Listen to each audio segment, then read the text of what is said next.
Anybody that's been on the path for a while knows how this works. They know this is true. I remember in my early 20s, I found spirituality. I went to Bali. I had written a book. I was teaching some yoga. And then I was feeling like I was wearing all white, right? Had my necklaces, spiritual. And I was getting a dopamine hit from the people that were like, wow, he like super spiritual. And then I had to stop all that after a couple years because these, you can say, hidden vasanas or tendencies, they started to come up. I started to have to purge that. It takes a while. It takes a while for this stuff to come up. I say it takes a good 40 years to really see, to have your karmic tray like in front of you, knowing what you're looking at, knowing all these subconscious tendencies and you can say dormant addictions and attachments, sex, food, and dopamine addiction, and just whatever, all kinds of things. It takes a while for all that to come up to where you can see, like, damn, this is inside my, you can say, causal body. These are the sanskaras or vasanas that the soul came here to want to work out.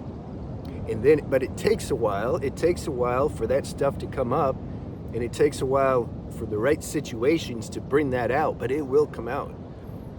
I tried to, there's two paths, you can say, the aesthetic and tantric. And just to oversimplify, the aesthetic says if I just keep meditating, I don't pay any attention to these tendencies, just let them fry, then I'll get into samadhi, and then in the samadhi state, all these tendencies will just burn up automatically. That sounded nice. I tried that. That's why I went to an ashram. I'm like, yeah, I just want to do that. Didn't work though. Tantra is for those people like me that says, look, don't fight this stuff. Don't wish it or will it away. Go experience it if you have to, within reason. Don't do something that's going to hurt, somebody else or yourself too bad. Go do that stuff. Be conscious and taste the experience. Is it nectar or is it poison? And keep doing that until finally it's clear. Wisdom kicks in and says, you know what, this is poisonous as hell. Still, you'll have to go through a grind to transcend that habit and addiction. But at least there won't be this thing in the imagination rolling around like, I wonder what that would be like. Maybe I should try that. Or what's it like to have a girlfriend? No, I shouldn't have a girlfriend because I'm brahmachari and I want to be, just immersed in God. But yet the tendency there to experience a girl, or if you're a girl, a guy, and what true, you can say, I don't know how true, there's different levels of true, but real unity with the opposite sex, that may be there to experience, so you have to go do that. But Tantra says to be don't lose your sadhana when you're doing these things as best as you can. Then in time, all this stuff will unravel, your inner power will get stronger, and you'll be able to kind of shed the things that inside aren't becoming of you. They're not helping you. That's a process though. There's nobody that can escape this inner war that takes place. Look at the great Paramahansa Yogananda. He's just one of my favorite. He's a real yogi. The mastery he had over his consciousness is really something.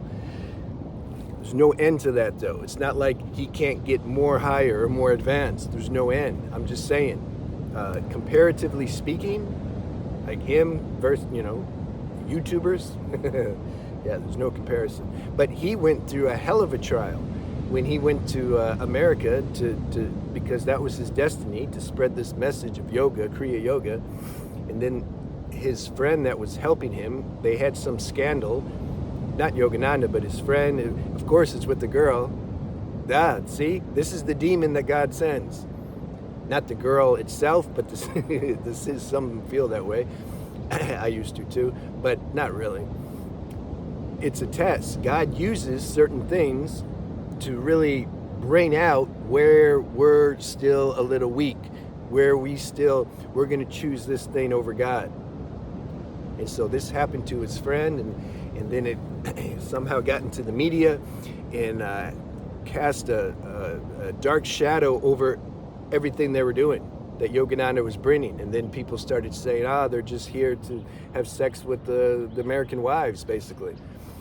And it hurt him. It hurt him deeply. He's like, he knew in his heart, number one, it wasn't him, it was his friend. And we don't know what happened, but these were the allegations. He knew that's not why he was there.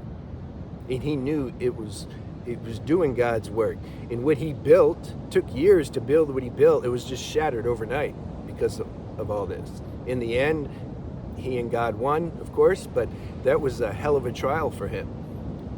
So as great, as high level as he is, if he's still wearing a human suit, you're going to get tested. You're going to get tested, and you're going to feel it in the emotional body and as a human experience, like, damn, I can't bear this. That's what I'm trying to say. Like, the people that say, like, I've just realized that nothing exists and all that's a sensation, it's just not true. A lot of you know that. This is what we're going to talk about in the satsang we're having in a couple weeks. You can see my website link. It's in the description box. We want to talk about things that actually are posing as obstructions, seemingly.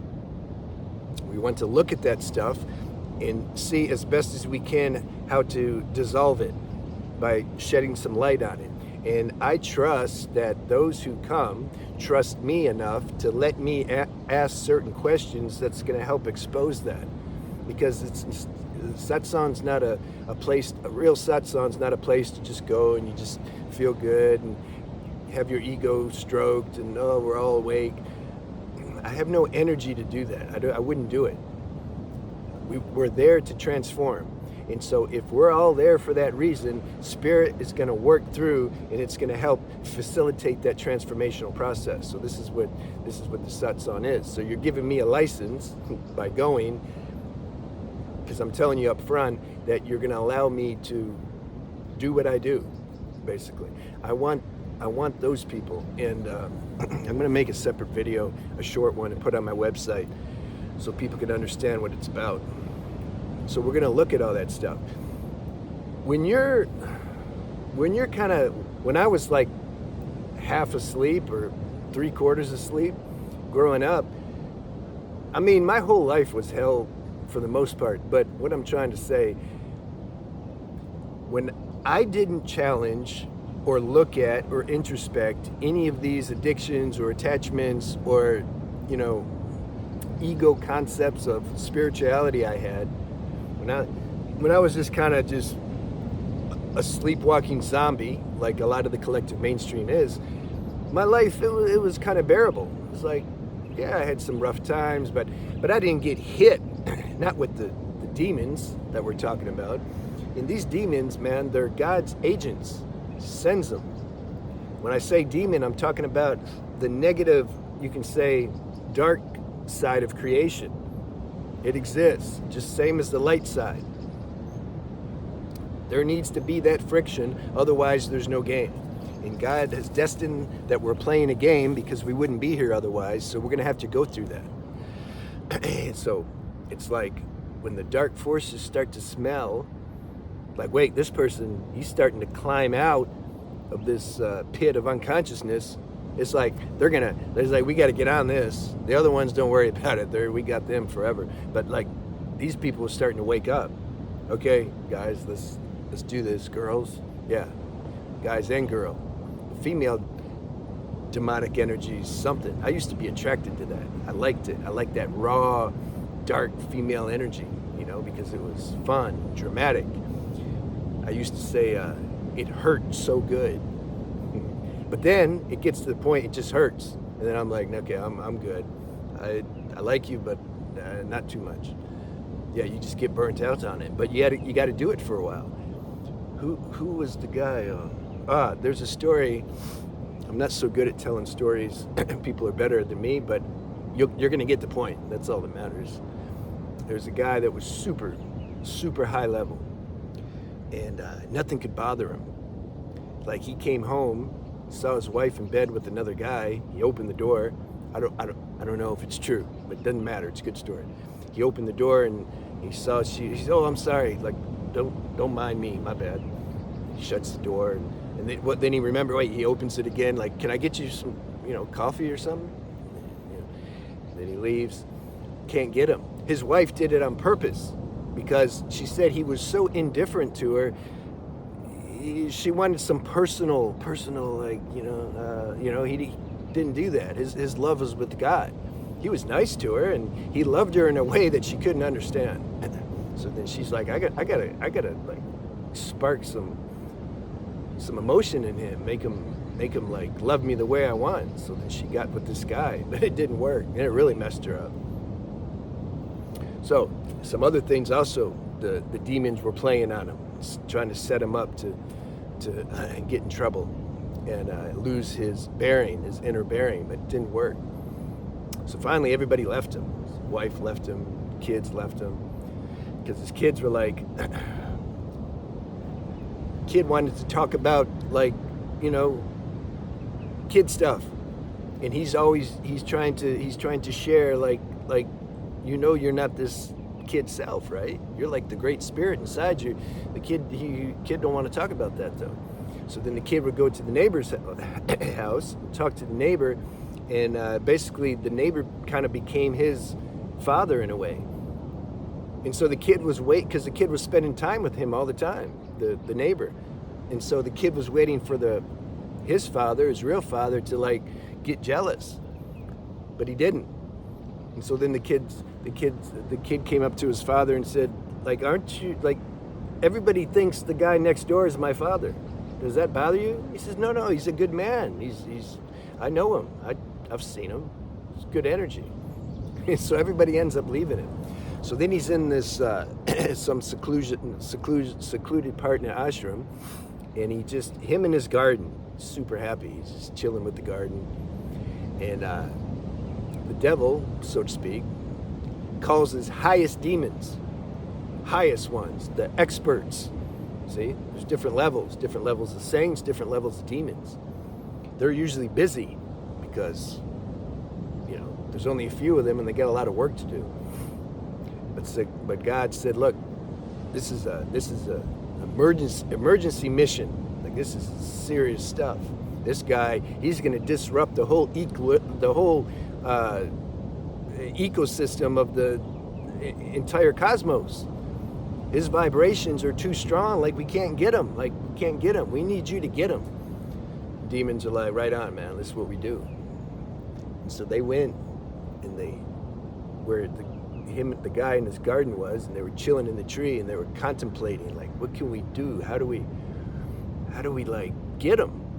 It's like all the tricks have been used. Like, what are we gonna do? We're doing deep analysis, how to get this guy, how to disturb him.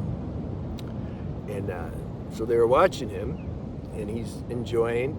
His garden's perfect, and all of a sudden a leaf came from the tree and landed in his garden, which was, there was no debris in it at all.